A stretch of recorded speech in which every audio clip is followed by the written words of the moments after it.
Good morning, students. Welcome back to your online teaching of study with Anuradha Dubey. Today, we are going to be looking at part 3 of the chapter, the location, extent and the physical feature. In part 1 and 2, I explained you about the location, extent and one of the important physical feature of India, that is the northern mountain wall. Now in this part, I am going to explain you about the plains of northern India.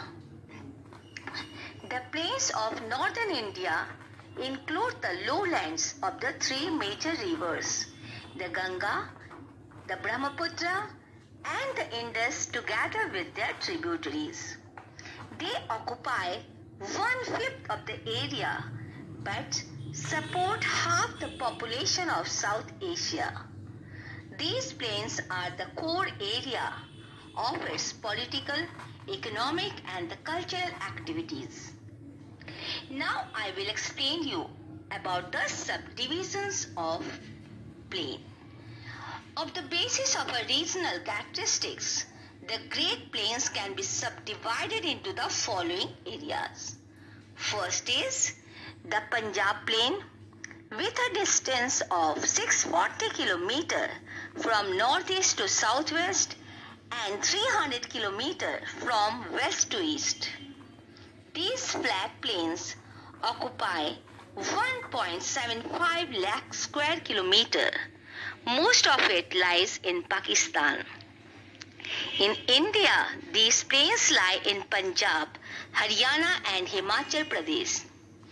A significant feature of these plains is the dome of the five tributaries of the Indus, Jhelum, Chenab, Ravi, Satluj and Beas. In fact, Punjab derives its name from these, either the land of 5 rivers. The watershed of the Aravalli Hills separate these plains from the Ganga basin. Now the next is the Rajasthan plains. These include the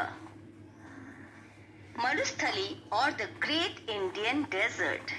It is a sandy desert and is surrounded by the Satluj in the northwest, the Aravalli range in the east and the Indus Valley in the west and the Rann of Kutch in the south. Now next is the Ganga plain. These plains lie in Uttar Pradesh and Bihar. They consist of a number of the regions, either the Ganga Yamuna Doab, Awadh plains and Mithila plains. These plains have been formed by the sediments brought down by the river Ganga, Yamuna, Ghagra and their tributaries.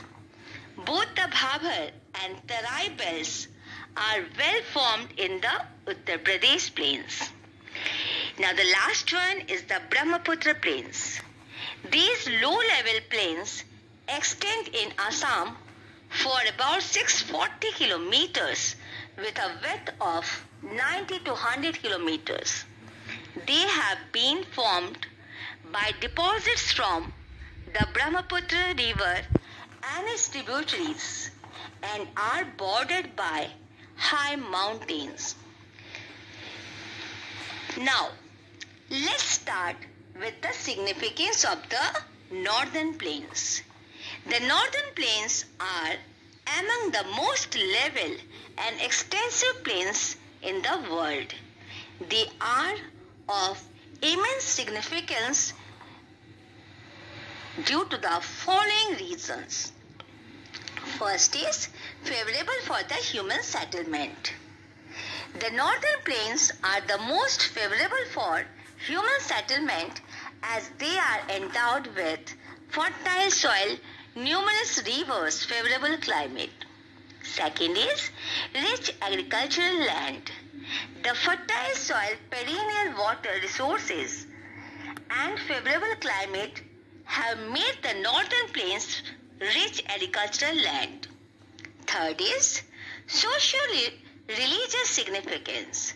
The northern plain has been socially and religiously quite significant due to its vast literature, art, and architecture and its sacred rivers.